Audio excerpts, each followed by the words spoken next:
Long Island champions. Never before had those words been used to describe a Shoreham-Wading River football team. The 2014 season, the greatest in program history, proved to be one of perseverance, tragedy, and family. Facing unspeakable adversity, the Wildcats rallied together to uplift not only each other, but an entire community. Their story will never be forgotten. After finishing the 2013 season with a 7-3 record, there was plenty of optimism around the team as players gathered in August for the start of training camp. Definitely, there were high hopes from the beginning of the season. Just in talking to the kids, the coaches, even parents of players, that we've had some really good years up until this point, and this could be the year that we really could have a really outstanding year. By the second game of the season, the Wildcats showed themselves as a team to be reckoned with. Traveling to Babylon, a place Shoreham had never won, the Wildcats snapped the Panthers' 25-game win streak with a 9-7 victory. It was a big boost of confidence. I think we played one of our best games of the season. I think that really started off like our run for the year. On October 1st, as the Wildcats played the number 1 seed John Glenn High School, everything changed. In the third quarter, junior Tom Cuttanella attempted to block on a run-in play. Following a collision, he briefly rose to his feet, then stumbled to one knee. As he attempted to walk again, he collapsed to the ground. Later that night, Tom died at Huntington Hospital. He was 16. Like the next few days were very tough. Like we all were like unsure what we're gonna do.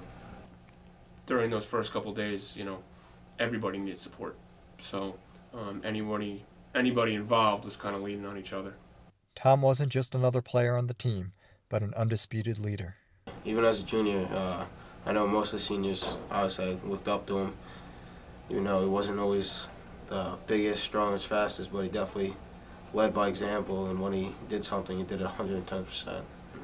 You feed off that. Soon enough, the players had to decide what to do next.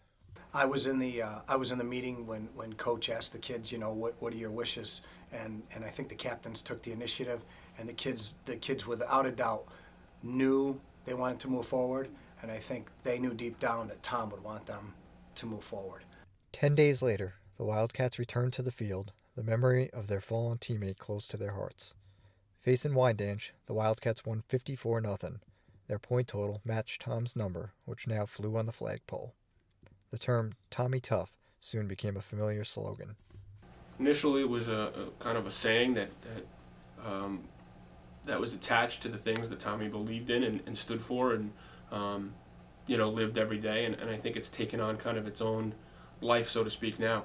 Prior to the season, Tom gathered the players in a meeting and outlined 3 goals for his team: to beat Babylon, to win a county title, and win the Rutgers Trophy as the top team in Suffolk County.